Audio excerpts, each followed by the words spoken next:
Today is Friday, December 18th, 2020. I wish you a Merry Christmas, a Happy Hanukkah, Happy Three Kings Day, Happy Kwanzaa, Happy Life. Welcome to my YouTube channel, One Race, the Human Race. All are human. Everyone in the world has a right to life, liberty, and pursuit of happiness. You're going to hear a restaurant owner give a solution, and solution being the Restaurant Act. All people in America should receive a survival check, a stimulus check, of at least $2,000 a month. Other countries are doing that. You can look that up. In fact, go to Rational National, David Dole's page. He talks about that, as well as everyone should have what? Medicare for all, health care for all. And go back and listen to President John F. Kennedy's speech on May 20th, 1962 at Madison Square Garden, where he's trying to get Medicare passed.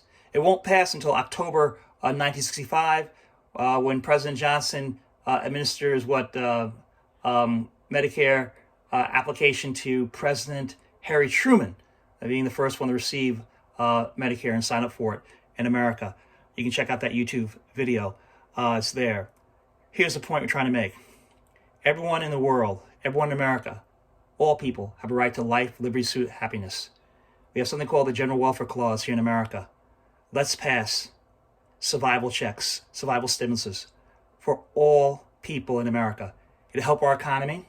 People will spend the money, and that's going to help America.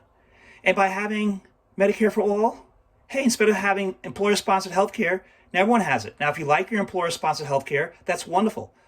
But we've had millions of people lose their jobs, and they don't have health care anymore. Well, we need to have what? Medicare for all, health care for all. And those people can go out and start their own businesses now, right? They'll be entrepreneurial. All right, we'll have great entrepreneurship going on. And that will help America. All right. Oh, also, before I forget, the reason why the Democrats need to win the 2 Senate seats in Georgia is for them to be able to pass legislation when President Biden becomes president. That's very important. We need to pass trillions of dollars to help our people here in America and our businesses. And we put people over profits. But you have to have control of the Congress in order to do that. The relief bill that lawmakers are currently negotiating carves out $17 billion for airlines who are hoping to bring back upwards of 50,000 furloughed workers. In contrast, the restaurant industry, which currently has 1.3 million people out of work, has no carve-outs in this bill. And many people worry without more targeted aid, the winter could be disastrous, after 17% of restaurants have already closed their doors permanently. We have been speaking to my next guest. We need to help the restaurants. We need to help airlines. We need to help all our businesses. But first, we need to help what? The American public, and making sure that people can pay their rent, pay their mortgage, make sure they can buy food, all right? Have heat and electricity during this pandemic and during the snowstorms and beyond. People need help. Read Matthew chapter 25, the words of Jesus, all right? And what you're supposed to do if you call yourself a Christian. There's a difference between a Christian and a churchgoer. A churchgoer just goes to church. A Christian applies and implements Christ's words. One, love God and love your neighbor as yourself. And who's your neighbor? The Good Samaritan parable tells us that in Luke 10. The minister messed up, the deacon messed up. It was the Samaritan who was half Jewish and half Arab, who was the hero, who showed compassion, who helped the person. And that's what we're supposed to do if you call yourself a Christian, or if you're agnostic, or if you're atheist. Hey, we have ethical obligations of what? To help people and make this world a better place. For months. At the start of this pandemic, he had 9 very successful New York City restaurants. Now, 3 remain open. Restaurateur owner Gabriel Stulman joins us now. How are you doing? How are your restaurants? Good morning, Steph. Thank you for having me back on the program. Myself and all of my colleagues really appreciate you and your colleagues on the show give a voice and platform to this conversation. The short answer, how we're doing, we're fighting. We're fighting like all Americans and like all New Yorkers. You know, the reason that I am happy to come back on this program is not because I want to make an argument for why restaurants should be open or why restaurants should be closed. I want to be on this program to have a conversation about the gaps that our government has in their decisions to close restaurants. Explain. Here we are 10 months later and we're being shut down for a second time. And the questions that all of my colleagues have are the exact same questions we had back in March. We have no issue with the government saying that it is important to close restaurants for public health and safety. But what's important is that if you are going to close restaurants and small businesses, that you have to do so while taking away the concerns that we have. You need to alleviate our concerns and make sure that we feel, if we're being forced to close, that at least we have a roof over our head, food on our table, and sustainable jobs to come back to. That is where we feel completely failed by our government. And we feel completely abandoned. And it is that abandonment that is creating all of the new ideas and ingenuity and the perseverance and the grit. You know, I love New York and I love this city and I'm so proud to be a New Yorker. We've taken great strides forward throughout this pandemic, coming together as a city and as a community and as an industry.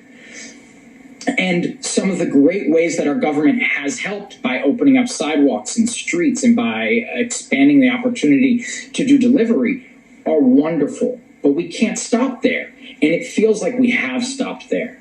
We continue to look at this situation that closing a restaurant is like a light switch that you can turn on or off, and that the government's playing God with our lives without considering any of the repercussions of what happens from those choices. If you shut down a restaurant, please, yes. Where do we go? No, please. I'm sorry. Walk us through what the last 10 months have been like, because when I think about airlines, for example, every week, those airline CEOs still get their big paychecks. You have not gotten a paycheck in months. Help us understand these changes. 25% capacity, no indoor dining. Yes, indoor dining. Now you can have outside structures. Now you're shut down. How do you manage a business during that? That's the core of the problem that we're facing right now, is nobody's helping us with these solutions. So everybody's kind of on their own, right?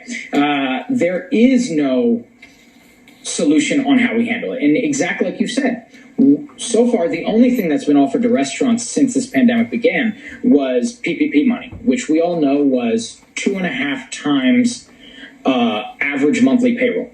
Okay, well, the first big problem with that is payroll doesn't account for all of my expenses. Payroll is only about 40% of our expenses. What about the other 60%? So you gave me 2.5 months worth of 40% of my bills, and we're 10 months later. So the financial aid has been inadequate.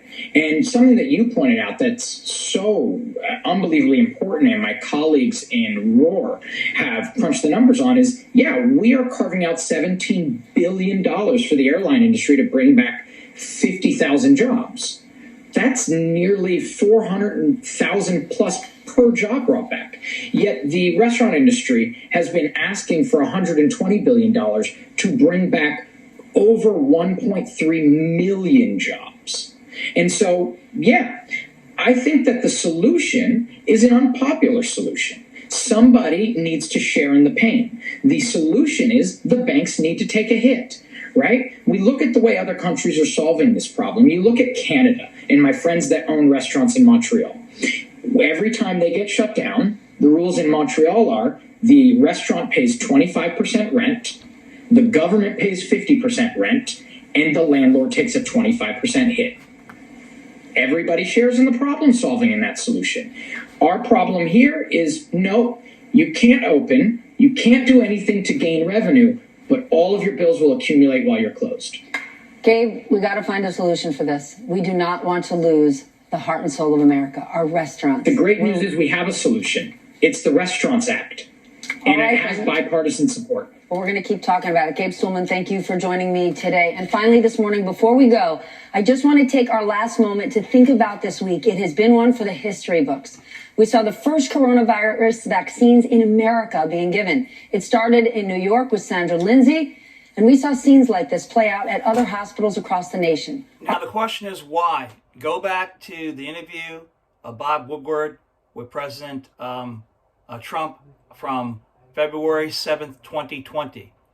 Also, remember January 2020. They knew about this virus and how horrible it was. And they did not have people wear masks, as well as other things that you know about from history. Our heroes finally receiving the vaccine we've been waiting for. Here's John Spitz with Mount Sinai Emergency Department. In other words, people passed away who should not have passed away. They should be alive right now. Don't blame God. Don't blame Jesus. Don't blame Allah. Don't blame Jehovah. Don't blame Yahweh. No. All right. We had the ability to save people, to save lives. And over what? 300,000 people have died already and counting. It's terrible. It's terrible. It should not have been. And Ashley Shaw, a physician's assistant in Texas Children's Hospital. She says this moment does not mark the end, and that when the time comes for everyone else to take the vaccine, she knows we can rise to the occasion and keep fighting this virus. Now, there's a problem with giving the vaccine in many parts of the African American community because of the Tuskegee experiments, right? Go back in history, learn about that, how they gave black people syphilis, okay, without telling them. Horrible, terrible. It's part of history. It happened, all right? And that's a major problem they have going on right now when it comes to the vaccine. One of the problems we have. The feeling all of these healthcare workers are experiencing right now, relief. Relief that science has won, that facts are dominating fear, and that we are better for it. I hope those healthcare workers also feel appreciation.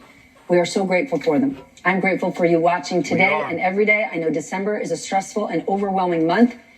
I care about you. I appreciate you watching. Thank you so much. Grateful to all our health workers. Hallie Jackson, everyone. Coverage Next.